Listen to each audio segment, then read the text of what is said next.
To inspire tomorrow's brightest minds, educators need today's best tools. Introducing Verizon Innovative Learning HQ, the next-gen online portal that helps educators inspire curiosity. Through free access to immersive educational experiences and standards-based lessons and training, educators can integrate the latest technology into the classroom and bring out the best in their students. It's all part of our commitment to help close the digital divide and leave no educator behind. Register today at verizon.com/learning.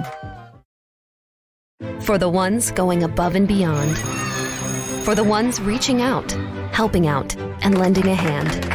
For the ones people count on. You can count on Grainger. Grainger offers supplies and solutions for every industry. Backed by 24/7 customer support and specialists to help with hard-to-find products. Because you've got everyone's back. We've got yours. Call, click Grainger.com, or just stop by. Grainger, for the ones who get it done.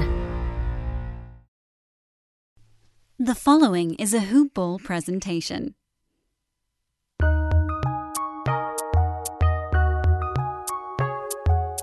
Welcome to the Fantasy NBA Today podcast.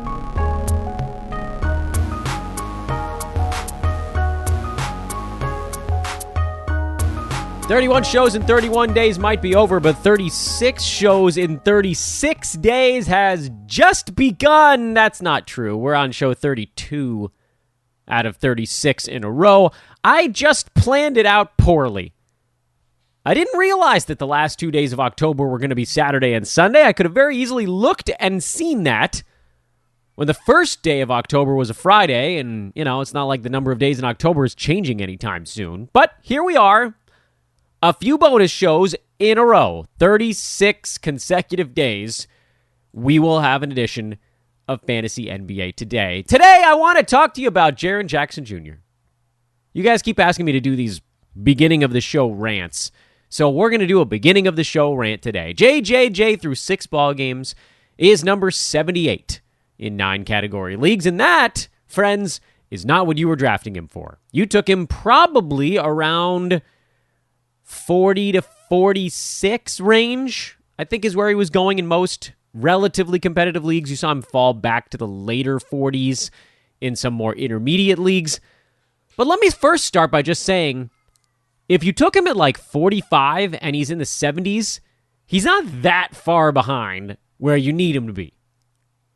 But the thing is, I think everybody that took him, myself included, took him in the 40s with the expectation that on a per-game basis, he would actually be in front of that mark, and we'd then work in the potential for missed ball games around that.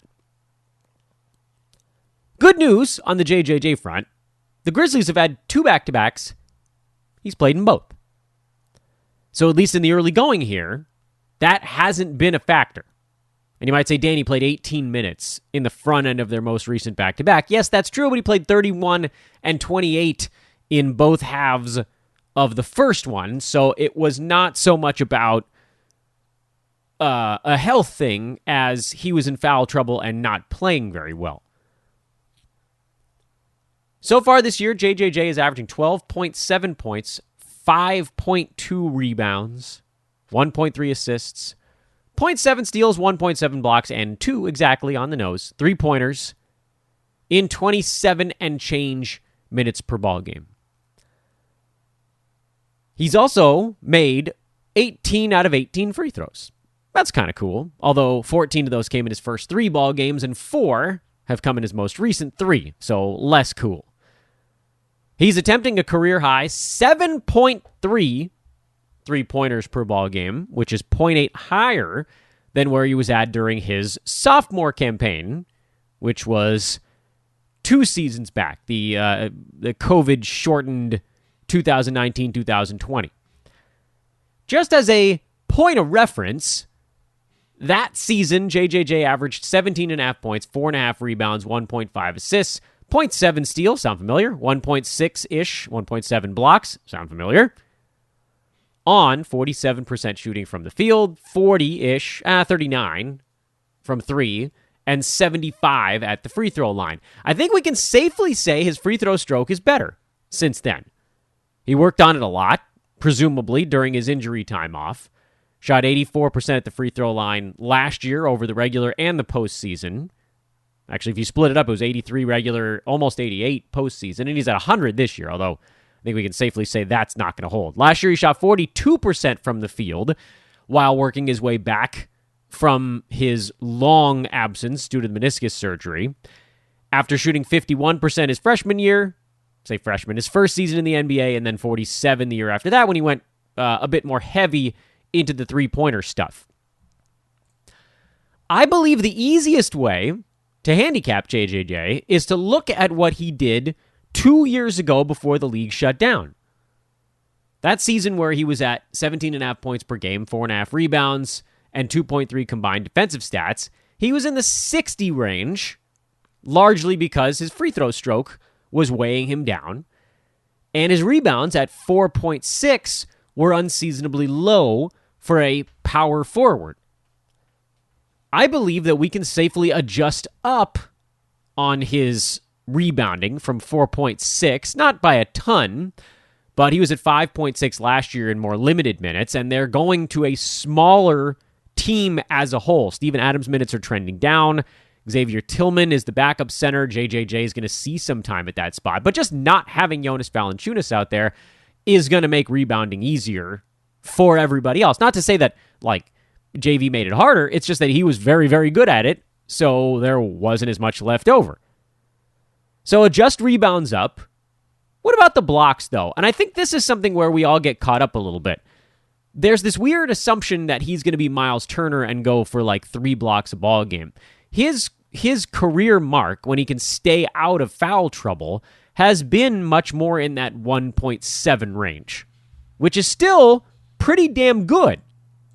There aren't that many guys that are blocking more than 1.7 shots per ball game. That puts him generally inside the top 15 in the NBA. And right now he's number 11 in that department. And, the guys in front of him, I don't know that any of them are necessarily going to fall back of JJJ. You probably see Clint Capella. Maybe he moves in front of him. Rudy Gobert probably moves in front. Maybe Al Horford falls back behind 1.7. He's at 3.5 right now, so that's not going to stick. Daniel Gafford probably up there in that territory. So things could jump up, jump down a little bit if Mo Bamba's playing time decreases. Regardless, with JJJ, you're talking about basically like a top 10, top 12 shot blocking guy who, like Cat and Porzingis, basically, also hit three-pointers. That is that rare combination that makes fantasy value so crazy easy to find. What we cannot suffer at the moment is the fact that he's missing everything. He's missing everything. 30% is ungodly. But it also makes him one of the easiest buy lows that you could ever imagine. Because even in what I think we can all assume is kind of a worst-case scenario, his field goal percent is going to get back up to the 42-43 it was last year and probably gets beyond that.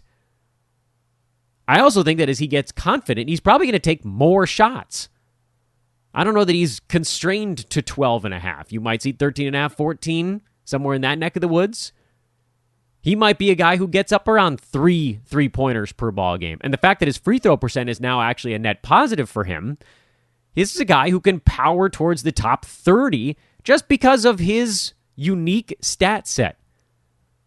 But, as we just mentioned a moment ago, he's at 78 right now.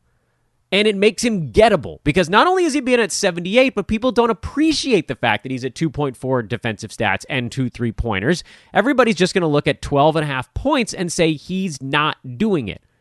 Or the 5 and change rebounds and say he's not doing it. I spent on a guy who I wanted to get 8 rebounds a ball game. Was never going to be his goal. That's not who he is. He's not an 8 rebounds a game guy.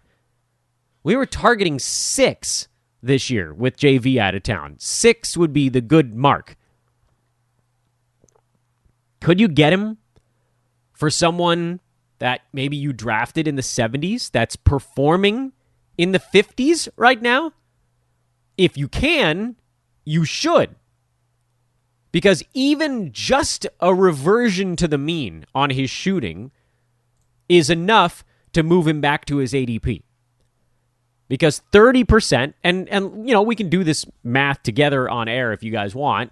Not that I can put out a mid-podcast poll or anything, but 30%, he's at 12.7 shots right now with one sick, disgusting foul trouble game mixed in. We'll just round up to 13 shots. If suddenly what's he at right now? 12.7 times 0.303. He's only making 3.85 shots per ball game.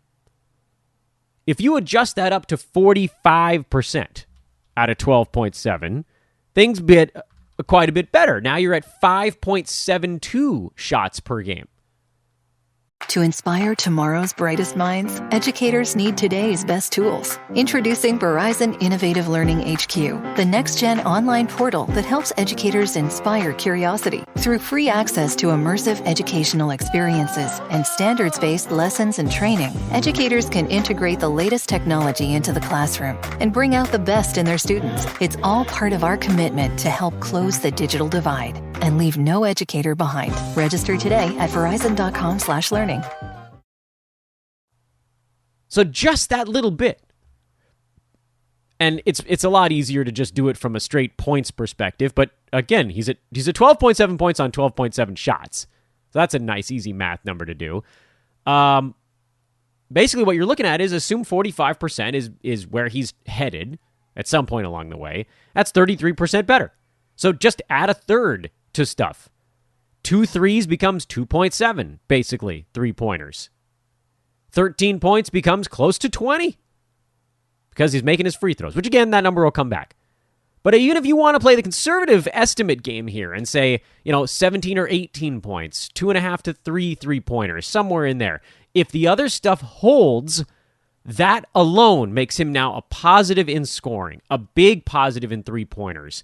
He's already a big positive in blocks. He's right around league average in steals out of a center-eligible player. That's great. He's been great at free throws. And you eliminate the field goal percent, big negative, and turn that into a very small one.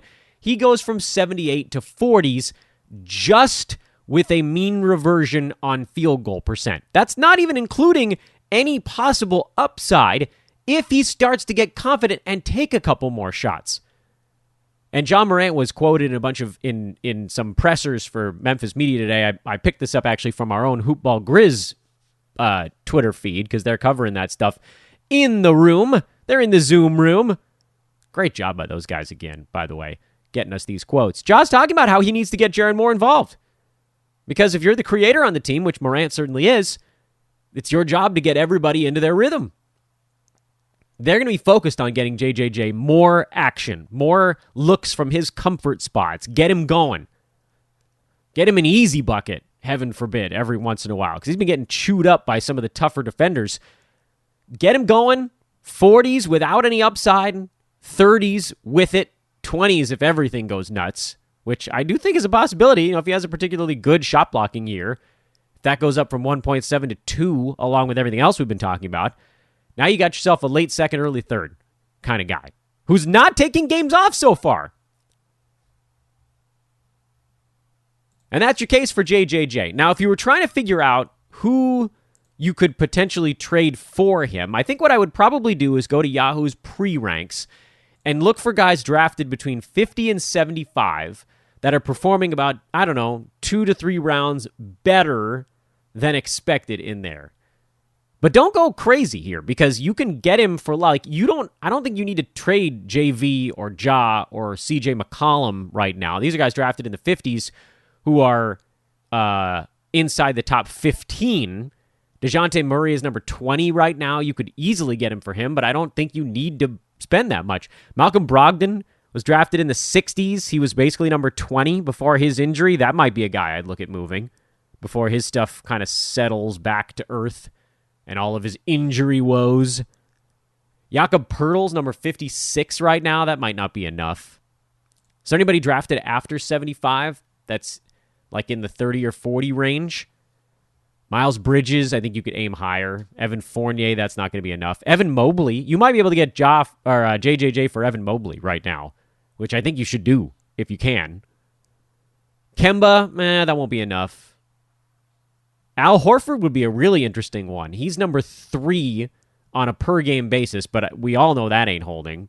He's at 5.1 combined defensive stats, and he's averaging a double-double. Al Horford was never a double-double guy, even in his heyday. There's a weird little sell high. Got Big Al? See if you can get someone who was drafted in the 40s for him.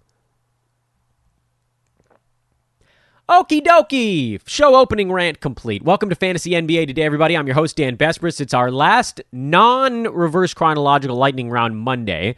So let's just dive right into the juicy stuff. But first, please do take a second to rate and review the podcast. I know, I'm super annoying with this stuff, but this is what I need this time of year from you guys. Draft season is done. We're settling into the routine now. So if you have 90 seconds, open the podcast app on your mobile device, search for Fantasy NBA Today, and scroll down to the bottom. If you're on iTunes on a computer, it's pretty similar. You just go to the podcast tab, search for Fantasy NBA Today. The thing that's annoying is that you have to search for Fantasy NBA Today and click on the show title, as opposed to you're already listening to the show. There should be a place to just rate and review it quickly that way, but there isn't. So you have to kind of back out, search for the pod, click on the name, and then scroll down if you're on a mobile device. And if you're on iTunes, there's just a little rating button. So please do drop a 5-star review if you want to write something funny, awesome. I read through them. I'll read the funny ones on air. You'll get your name read if it's clean. If not, 5 stars, then don't write anything. That's actually awesome also. You guys are all my favorites. I love you from the bottom of my heart as we continue to try to grow this thing. So please do that for me. And also follow me on Twitter, at Dan Besbris, DANBESBRIS. Tweet storms, I've got them going again this year. We've got what to watch for in the daytime. I've got all these little Twitter games we've been playing to figure out player values, trade opportunities, and I got a whole bunch of more ideas up my sleeve. Please do try to find me on the Twitters, at DANBESBRIS. Another reason if you'd like to hit me up over there. We are continuing to recruit here at Hoopball. Are you a salesperson? Are you particularly good on the phone? Maybe you'd like to come make a little money at Hoopball. Or would you like to cover a team? We got a bunch of new team pods in the works right now, but there are still a few remaining uncovered teams in the NBA. You can hit me up on that front. Fantasy Riders, DFSers, all of that. Hit me up on Twitter, at Dan Besbris, or email teamhoopball@hoop-ball.com. Injury news for the morning was somewhat plentiful. Joel Embiid had an MRI, but he is expected to play in their next ball game. He's out tonight, however, due to rest. So, again, this is why we dodged him. It's just horrifying to have Joel Embiid as your first-round pick. Scottie Barnes, superstar Raptors rookie, is doubtful for their ball game today with a thumb injury. He's an interesting little case study because he's number 101. And no way in hell would I have guessed 101 if you were like, where do you think Scottie Barnes is right now? And I said top 65. But what I didn't realize is that while he's shooting 55% from the field, which, by the way, feels somewhat unsustainable, although admittedly he's not really shooting very much. He's mostly attacking. He doesn't have almost any defensive stats. He's not passing very much, which we all thought he was going to be more boards and assists. And his free throw stroke has not developed yet. He's at 3.5 free throws a game at 71%. He's a really weird case study right now of points, rebounds, and field goal percent from a wing player.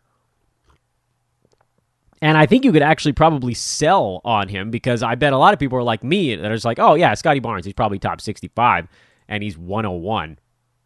What? Other good news, however, Daniel Gafford expected to play tonight for Washington, so that's going to put a little bit of a clamp on Montrezl Harrell, although it seems like he's just rolling right now. So you can probably stick with it. I think I'd play Gafford if I had him. I saw him dropped in a couple of spots because people just didn't know what they were drafting with him, which is intensely high field goal percent, some rebounding, but really field goal percent and blocks all the way to the bank. And people just wanted more, which was never really the thing. Anyway, why he's floating around, I don't know, but if he is, you take him. Zion, reevaluated. He's expected to miss at least 2 to 3 more weeks, so that situation continues. Ja Morant is questionable. Kristaps Porzingis is questionable for the next ball game. DeAndre Ayton is questionable for the next ball game. And that's basically the big stuff, at least for now. Sunday. Let's cover the Sunday games here. There weren't very many of them, so I felt like today was a really good day for a nice long rant at the front end. Sacramento was in Dallas, and the Kings continue to be a very easy team to handicap, although, hopefully I talked enough of you guys out of drafting De'Aaron Fox. He is not inside the top 200 right now. Yikes. That's a little bit of a buy low, although the problem is that I don't think he's getting anywhere near where everybody drafted him anyway. So I think people are going to, even a buy low probably isn't low enough for it to be worth your while. Like, you could probably get him for someone that's performing in the 60s, but I think that's where he was probably headed anyway. So there's no profit margin there. Meanwhile, quietly, Tyreese Halliburton, 14, 6'4", 2 blocks, a three-pointer. He's been like right on his ADP, and people are seemingly more annoyed with him than they are with Fox, which I totally don't get. Whatever. I mean, I guess by that account, you could buy Halliburton low, but he's right on his ADP, so it shouldn't be classified as low, but it is, because it's just a perception thing. Harrison Barnes was good again, not quite as good, but he's holding his value right now at number 12. That's very much a sell high. And when we say sell high, you can't target someone also in the top 12. That's not how it works. There's like a different splitting thing that has to go on here. People drafted Harrison Barnes between 80 and 110. I don't know where precisely you got him, but it's generally in that neck of the woods. He's number 12 right now, but people are like, okay, this is someone they took with their 8th, 9th round pick. I'm not giving you my first for him, even if I think he's now better than an 8th or 9th rounder, which probably will be over the course of the entire year. A little better than that, like maybe 7th rounder. The best you can aim for with him is probably a 5th. You have to understand sort of where the difference sits there. There is a name recognition element if you're trying to target someone high up the board, and there's a, well, what did you spend on this guy element. We're not even 2 weeks into the season yet. People are not going to fully trust the Harrison Barnes first round thing because he's only been doing it for 6 games in his career. At 30 or whatever he is now. So anywho, over on the Mavericks side, Maxi Kleber got off to a really nice start and then hurt his back. So if you're a center on the Mavs, you're just going to hurt your back right now. That allowed Dwight Powell to play 33 minutes. He is very much a short-term streaming option with both Kleber and Kristaps Porzingis uncertain for the Mavs' next ballgame. I would pick up Dwight in a Roto Games Cap format. Not sure I would spend a weekly move in head-to-head on him, but if you do, you do. That's fine. He's probably got, 1, maybe 2 games before someone comes back. Maybe less, truly. Someone, Kleber or KP, might play in their next ballgame. If that happens, then you just don't start Dwight, which, again, for Roto, there's no moves cap. You just drop him without using him at that point. But if we find out both of those guys are out, Powell's probably looking at, low to mid-30s in minutes. And as a rim-running center who can rebound and get some steals, it's almost impossible for him not to put up top 85 type of value in full starters minutes with a little bit of upside should he get a couple more looks than this one where he had a usage of 10. I think that was the lowest of anybody in the ball. No, just ahead of Mo Harkless. Just ahead. Otherwise, Dorian Finney-Smith continues to miss shots right now, but that all feels very reversion-y. 13-6, 2 steals, a block, a three-pointer. If he took 13 shots. If he makes 1 more or 2 more, or if he makes his free throws, we're talking about 15 points, 17 points, 18 points. That's a big ball game.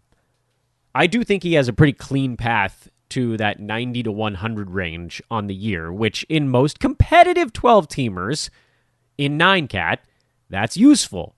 If you're in a slightly less competitive format, it doesn't really move the needle that much because he's kind of boring. Luka had 23, 8, and 10, but he missed a bunch of free throws. And, this is Luka. I know you guys hate me for it, but, I yelled at you, and I yelled at you, and I yelled at you. He's number 77 right now, and he'll come up from that. But he's really like a 30 range guy in 9 category leagues. That's just how it is. And Tim Hardaway was pretty good there. Utah beat Milwaukee 107-95. There really isn't much on the Utah end of things other than to kind of point out everybody just sort of is what they are. Is what they is, are what they are. They are what they are. Rudy's in the 20s, Donovan's in the 40s, Conley is settling back into his slightly later valuation. Everybody is where they need to be. Conley in the 70s, not where he was drafted, pretty much. No surprises at all. The only surprise is that there isn't any surprise. Giannis is pretty good in their loss. Not many other guys were. Grayson Allen was actually solid, 18-6 with 5 3-pointers. You can continue to stream him. The news on the Milwaukee side that moves the needle is Bobby Portis. He had 15-5 in 19 minutes with Brook Lopez still out indefinitely. Portis, as soon as his hamstring will hold up, is going to get 20-some-odd minutes a ballgame, and that's way more than enough for him based on his new ultra-high usage profile with the Bucks. Come off the bench and just go buck wild for however long you're on the floor. He'll be a top 80 guy while Brook Lopez is out, and he was hovering in that 100 range pretty much all of last year when Lopez was in. So pick him up if he was dropped. He wasn't in many of my spots, but he is in some, I think. And then with George Hill, this may have been the last stand. It sounds like Drew Holiday's getting close. You could stream Hill for one more ball game if you wanted to, but I think as soon as we get the word that Drew is in, Hill has got to be out and dropped, most likely. Portland lost at Charlotte. The Blazers are weird right now, and Dame took another step back after one good ball game. He did have 12 assists, but he is ice cold, and the injury rumors are swirling around Dame. Nobody has full confirmation on any of this stuff yet, but the longer he looks bad, the longer people are going to be talking about it. And I have to admit, I'm a little bit worried now because not so much because he's not performing well, but if there really is an injury that is being covered at the minute at the where we're at right now, and then he ends up needing to take some time off to deal with that, it explodes Portland's chances to do anything in the Western Conference. And then who knows what he's like coming back from it. And, if you spent your first round pick on Dame, then you're in real trouble. If it's really just a slump, then everything is fine. But unfortunately, I don't have the inside track on that to say whether the rumors are true or not. Because I've heard them, you guys have heard them, and I know I've heard them too. If you're feeling saucy because of rumors swirling about Dame and because of his bad start, you could probably get him for like an overperforming third rounder right now, which is crazy to think that you could, I don't know, like what if you already had Kevin Durant on your team and then you could just add Damian Lillard to that? No problem. We'll just throw another first in there. KD's number 8, by the way. And by the end of the year, if Dame is healthy, he's probably inside the top 11, 10 again per game. But it does make me nervous with the rumor stuff going on. Anthony Simons had 19 points in limited minutes. You're not going to buy into that. And it's weird for me to then follow it up by saying Larry Nance had really good stuff in only 18 minutes, and you kind of are buying into that. Because slowly but surely, they're going to realize that Larry Nance Jr. is one of their better players. They are a better team when he's out there rebounding and passing and getting steals and mucking things up on defense and playing good transition defense. He's going to become kind of a cult hero, and they're going to have to figure out ways to get him on the floor. And it's possible that the way that this happens is Cody Zeller goes down for 3 weeks, or Nurk goes down for 3 weeks, and they're just like, well, we got to play Larry. And then suddenly it's like, oh, by the way, Portland's winning now. It's not all about offense all the time. I'm holding on to Nance wherever I can. This game was more than enough for me to say he's holdable. I mean, this was one of the better fantasy lines in only 18 minutes yesterday. Norman Powell, he's ramping back up. 14, 3, and 5, a steal, a couple 3-pointers. Need to see him get to the free throw line a couple of times. That's where he can kind of butter his bread a little bit. And then the Rob Covington stuff, I need to try to squash a thing because for many years we were kind of the Rob Covington fan club on this show. And I think I've said it before, but I'll say it again. We were like 2 rounds lower this year than last year on this podcast. It's why he wasn't really super D-bombsy this year because of guys like Nance and Zeller, because the Blazers did actually add front court depth, which meant Covington's opportunity to play was basically squeezed into just the power forward slot. And he's going to be extremely passive. He had one of the lowest usage rates of any player on any game yesterday. If he's not being sort of forced involvement, then he can just disappear. And then you desperately need a couple of defensive stats and a couple of three-pointers. And now we're talking about, is Rob Covington Matisse Thybulle? Are they basically the same player at this stage? And they kind of are right now. Which means you should probably hang on to him because those guys get a ton of defensive stats and a few three-pointers. Rob more than Matisse in that department. But also, the upside is capped.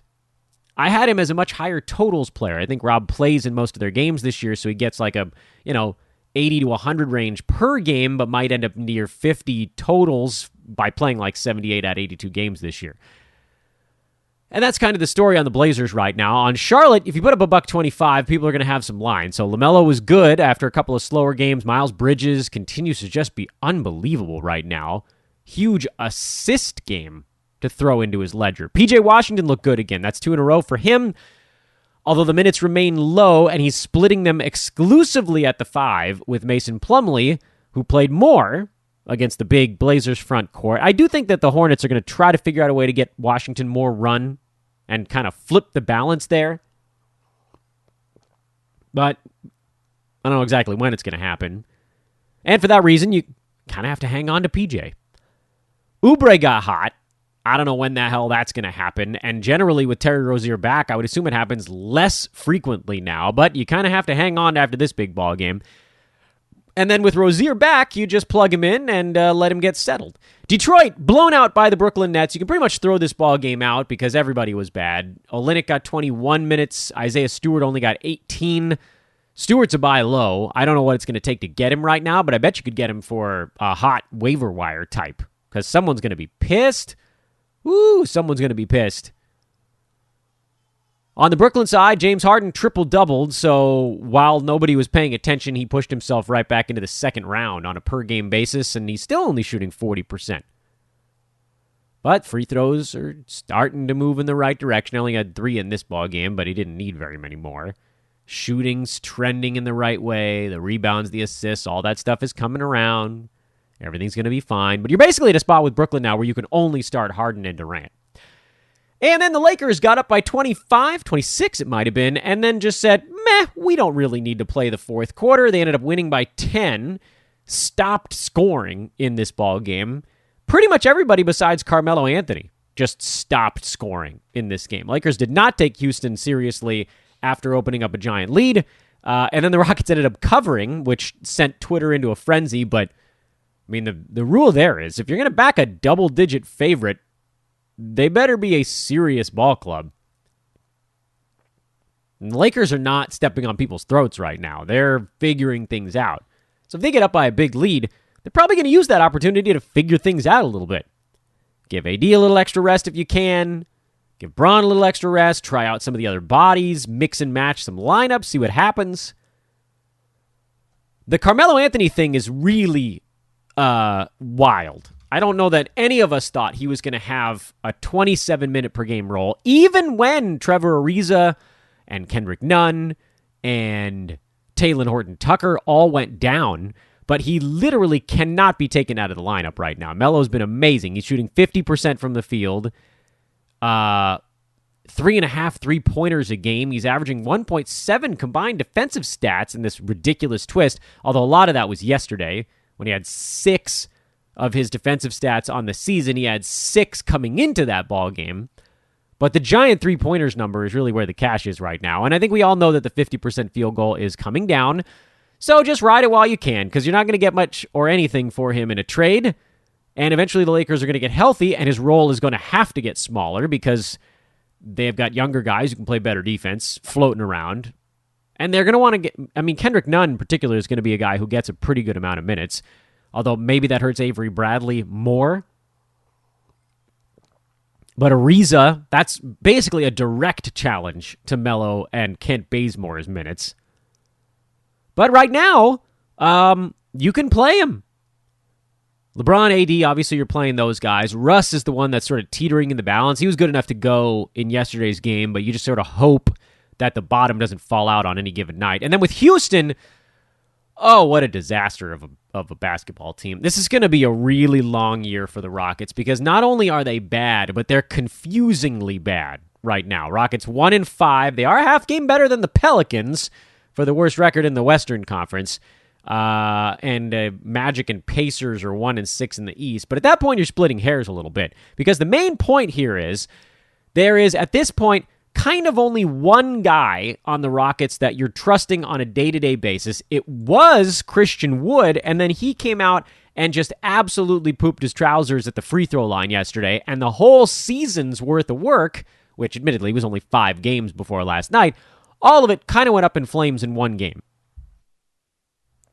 Because he went out there and he was just atrocious at the foul line. 1 for 7. Didn't get any defensive stats, so that also sort of artificially pulled that number down. And all of a sudden, he was 29th in the NBA before yesterday's ball game. He's now 88th. That's a long way to go. But when you turn your free throw percent from 70 to 57 overnight, yeah, it ain't good for you.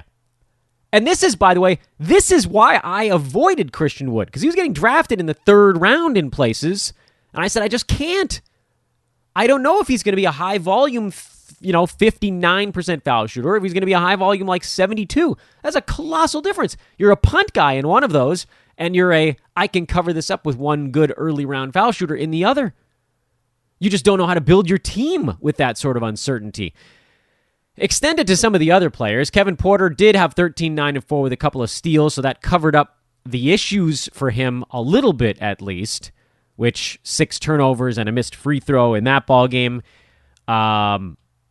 He is currently the last-ranked Porter, which is saying something because Otto is currently the highest-ranked Porter. Yikes. At 147, Michael's 154, Kevin is 215. Yowza. Eric Gordon has been the best Rocket not named Christian Wood this year. But it's easy to complain. What do we do? Wood you hang on to. You have to. You spent a high draft pick on him, so you just got to sort of plump it in there, see what happens. Kevin Porter, you just pray to the good lords of fantasy basketball that you can show somebody 13, 9, and 4, 2 steals and a 3 ball, and they won't look at the percentages and the turnovers because he will destroy you, literally destroy you in 3 separate categories. He is a full-on boulder tied to your leg in the deepest part of the ocean, the Mariana Trench. But you might be able to get something for him. People are asking me, should I drop Kevin Porter Jr.? And I'm like, well, technically yes, but not technically no, because so many people were speaking highly of him going into draft season that you ought to be able to still get something for him because there's enough hype around his name. Not here, man. I'll tell you what, we might miss on like a 10th or 11th round pick, but we certainly told you to dodge that one. Sometimes the ones you miss are more important than the ones I should phrase that better. Sometimes the guys you skip on is more important, actually, than the long shots you take that don't pan out. You probably had to get Porter with like a 7th round pick this year. There were other pretty good players going in the 7th round that aren't destroying your team. And honestly, at this point, it's better off to just have somebody you could drop easily at that juncture. Jayshan Tate, only 18 minutes. I actually, fantasy-wise, he actually wasn't that terrible in his 18 minutes. 6 and 6 with a couple of blocks, but he's been bad so far this year. I mean, there's no sugarcoating that. I thought he would end up as one of the more trustworthy Rockets, but that hasn't been the case. He had a bad foul shooting stretch last year, but that hasn't been the issue this year either. He's just not getting any minutes. The steals haven't been there, and everything is just a disaster. I don't know that you need to hang on to anyone on this team besides Christian Wood. When I say have to, that doesn't mean go drop him, but I'm just saying I get all these questions that are like, Dan, should I drop Jayshan Tate? At this point, I'm like, I don't care. You can. Should I drop Kevin Porter Jr.? Yeah, I mean, you can. Like I said, you could probably get something for him because people still think there's some funky, fresh goodness left in him. Should I pick up Aaron Gordon? I don't care. Probably the only thing really worth monitoring on the Rockets is Alperen Şengün, who at some point is going to get, I don't know if he's going to get the starter's job at center, but he's going to get more minutes than Daniel Theis. And when that day comes, that's the time that you can unfurl the mighty Şengün on your opponents. And I get it. And actually, shout out to Chris on Twitter who pointed this out. He's like, look, people are going to have him already. And I'm like, yeah, that's right, actually. That's spot on. He's averaging 2.5 steals in 19 minutes a game. That number's coming down. The issue with Şengün right now is that while his per-minute production is very interesting, 9 points, 4.5 boards, 2 assists, 3 defensive stats in 19 minutes, he can't shoot at all yet. And he's turning it over a ton. Like, he's going maximum usage from a big man spot, which is pretty weird. I mean, the reason you like a young big man in the NBA is usually because they don't have to go high usage, and they become somewhat immunized against the stuff that plagues young ball handlers. High turnovers, bad shot selection, all that kind of stuff. If his minutes trend up by 5 or 6, that would be enough usage to overwhelm the bad things, because then you'll see enough scoring and rebounding and assisting, whatever, where it's like, okay, well, bad field goal percent and a few extra turnovers, fine, that's not as big of a deal if he's now a positive in more than just steals, basically, which is kind of where we're at right now. My philosophy on Şengün is, don't be first to the watering hole there, because everybody that drafted him or has him right now is going to be constantly looking at him at the end of their roster and saying, this is my guy that's ranked the lowest. I know he's going to get better as the season goes on, but I don't know when. How long can I squat on this player? It's much easier in a games cap format where you can just kind of treat him like an injured player, but in head-to-head, you throw him out there. If the 10 steals a week ever goes away here at the beginning of the season, then he drops back towards the edge of the top 200, and then people are going to start getting frustrated. So I think there's going to be a frustration level that sets in before he gets the big minutes and the bigger role. You kind of want to be the second dude to the party. First to the party's hanging out by themselves on the couch. There's music playing, there's chips and dip out, but it's just the host looking awkwardly at you from the kitchen. You want to be the second dude, or the third dude, or whatever it is at the party. Şengün's probably going to get dropped in a good number of leagues before the big breakout.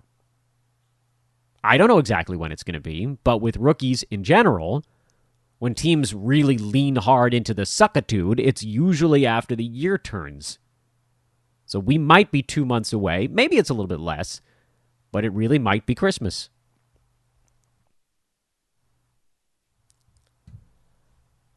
Tonight, on the docket, as we pivot towards our homework assignments, it's a relatively large Monday. Not huge. 9 games. Portland's at Philadelphia. We've heard Joel Embiid is out for rest in this ball game, so can Portland steal a win? Maybe. It's Andre Drummond time. If you've got him, this is the handcuff game you were waiting for. Deploy. Fire the parachute. It's ready. Portland, you're watching Rob Covington, Larry Nance, Dame's health, all that stuff. There's plenty to keep an eye on with the Blazers. They're kind of a homework assignment at this point, although I don't know that you have to necessarily watch it live if you don't want to. Because watching Philly play right now is kind of annoying to me. Matisse Thybulle has seemingly done almost nothing, but he's number 58 thanks to 3.8 combined defensive stats, which is actually kind of sustainable for him if he's playing medium minutes, but he hasn't gotten consistent medium minutes, so it's almost a little bit surprising it stayed this high. Tyrese Maxey's been everybody's favorite stream, but he's number 99. He's actually been far lower than Thybulle. And so they both end up kind of annoying me a little bit. But as we stand right now, Thybulle's been the better stream just from a straight 9-cat value standpoint, even though he doesn't shoot at all. Tobias has been fine. Spurs are at Indiana. We saw Thad Young actually do a little bit of stuff. Keep one eye on that. I don't think he's going to get enough minutes this year, but you never know. For the Pacers, Malcolm Brogdon's health is going to be a big thing. Karis LeVert, his ramp-up is going to be a big thing. They're going to have to fit some pieces together. And then did TJ McConnell start to find his footing a little bit in the second half of their last ball game? Cavaliers, no Kevin Love for a little bit. Health and safety protocol, so that should free up Jarrett Allen for a good little run. That's fun. That's also probably more minutes for Lauri Markkanen. A little bit more stuff in big man zone for Evan Mobley. It's just good for all of the Cavs that we already had on our rosters. Charlotte just feeling the pieces out right now. Oubre's role, PJ Washington's role. Toronto with no Scottie Barnes, most likely. He's doubtful. I'm assuming that means he's out. Guys don't generally play listed as doubtful unless they're upgraded from out to doubtful with like 20 minutes before the ball game. That usually means they're a coming. But this is not 20 minutes before the ball game. This was this morning. Does that mean there's now enough minutes for Chris Boucher? It's really possible, actually, that some of those do go to Chris. He's been playing better. He's been playing more within the constructs of what the team wants to do. Do I have the stones to start him in a games cap format? Probably not. But this would certainly be the time to roll the dice if you were going to do it. Like if you're falling behind, a bunch of injured guys on your team, and you need to play somebody you don't really want to, that would be the time. I hope we get a taste of it. I know there's always going to be the Barnes was out caveat, but everybody just needs to get a taste of Boucher with some usage and a few extra minutes, just to remind you all of what he does when given a little bit of opportunity. Can Mitchell Robinson please block a shot? That's my only question about the Knicks. Wizards, Daniel Gafford's back, so that's something to watch. Front court, wings for Atlanta. Everything is rough. It's a Lou Williams reference, I guess. No, it's the wings on the court. The Hawks are just out of sorts right now. They'll be okay, but Atlanta just 3-3, and they've looked kind of listless. 1-3 on the road. They've won their home game, so maybe this will be a better one for them back on their own arena. Chicago start the Stars. I don't think Caruso stays above the cut line. That steal rate is on its way down. Boston's favored by 2.5 in this ballgame, which is pretty weird considering how well the Bulls have played so far. But it sounds like the Time Lord and Marcus Smart are each now back for Boston, so maybe that helps them kind of get things back in line. Celtics just 2-4 out of the chute, not the start that they wanted, with a whole bunch of overtimes under their belt. Guys are just getting beaten up right now. What else we got? Denver at Memphis. Will Michael Porter Jr. finally make a shot? This is certainly the game because Memphis has one of the worst defenses in the NBA, but we'll see. Can JJJ make a shot? Maybe those two guys will just go right at each other and they'll each go like 10 for 16 tonight. Come on! Is that so much to ask? Orlando, we'll watch Chuma Kiki's minutes as they trend up little by little and what that does to a Franz Wagner, among others. Cole Anthony's been hot. Can that keep going? Minnesota, not much really. OKC, also not much. And then with the Clippers, Eric Bledsoe's been terrible lately. But I was listening to Brandon Marcus on the Hoopball Clippers podcast, and he really pointed out, like, this team needs Bledsoe, and they really need Reggie Jackson. Those guys have to do some more stuff on offense, and this would definitely be an opportunity for it against a brutally bad Thunder team. I'm actually okay with the Bledsoe drop. I think he has more upside than a lot of the guys on the waiver wire simply because he can pass, he can rebound a little bit. Steal rate has been high throughout his career up until the very last little bit. But he's been super cold, as has the entire team. Clippers seem somewhat guardable right now, so they got to get their chemistry going. And, Reggie Jackson I'm going to give a longer leash to than Bledsoe, simply because Reggie, he's number 149 right now, but he's number 149 because he's an ultra-high volume 31% shooter at the moment. If that even gets up to 40% and you add another third to everything he's doing, he's going to approach 20 points per game. That's crazy to think. I think Reggie Jackson probably is an 18-point per game guy this year. And then you get 18 points, 3+ 3-pointers, 4 boards, 4 assists, and a little under a steal on good foul shooting. He moves up real fast. It's pretty easy to go from 150 to 100 in fantasy rankings because those guys just aren't separated by much. In fact, the difference between 150, where Reggie Jackson is right now, and 100, where, believe it or not, it's Maxi Kleba and Scottie Barnes right now. The difference in player value is the same as going from 29 to 18 or 19 even. Like, it's 10 spots when you get into the good players, and those guys move around pretty quick. So 50 slots, that's one big game. It's the same story for Michael Porter Jr. He's one big game from being number 90. He's like 3 big games from being number 55. This all changes quick. It's why this buy low stuff and sell high stuff is so relevant in the first couple weeks, because the numbers bounce around so much. And that's that. Hit me up again on Twitter at Dan Vespers. Would love to hear from you guys. Drop me the follow. Hit me up if you want to work out here at Hoopball. And please do drop a 5-star review on the podcast. Would be most appreciative of that. I just had my premium Discord chat before recording today's pod. Help everybody get ready for their new week of action here on Monday.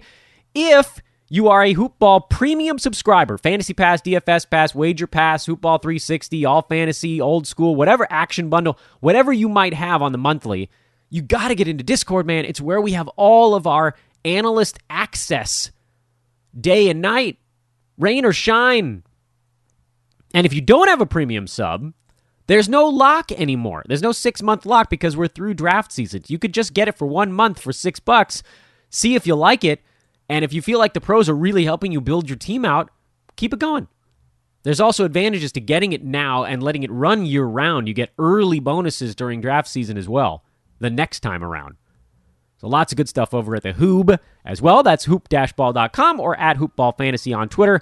Enjoy the rest of your Monday, everybody. I'm Dan Vespers for Fantasy NBA Today. 32 out of 36 in a row.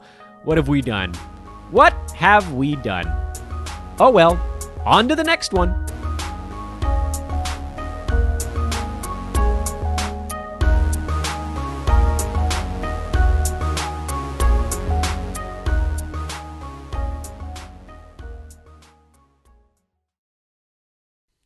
This has been a Hoop Ball presentation.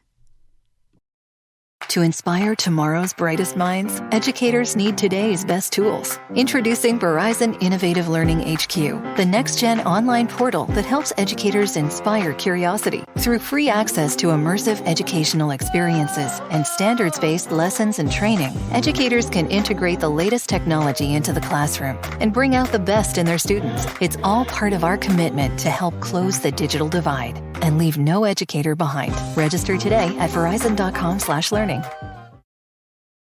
For the ones going above and beyond. For the ones reaching out, helping out, and lending a hand. For the ones people count on.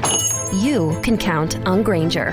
Grainger offers supplies and solutions for every industry. Backed by 24/7 customer support and specialists to help with hard-to-find products. Because you've got everyone's back. We've got yours. Call, click Grainger.com, or just stop by. Grainger, for the ones who get it done.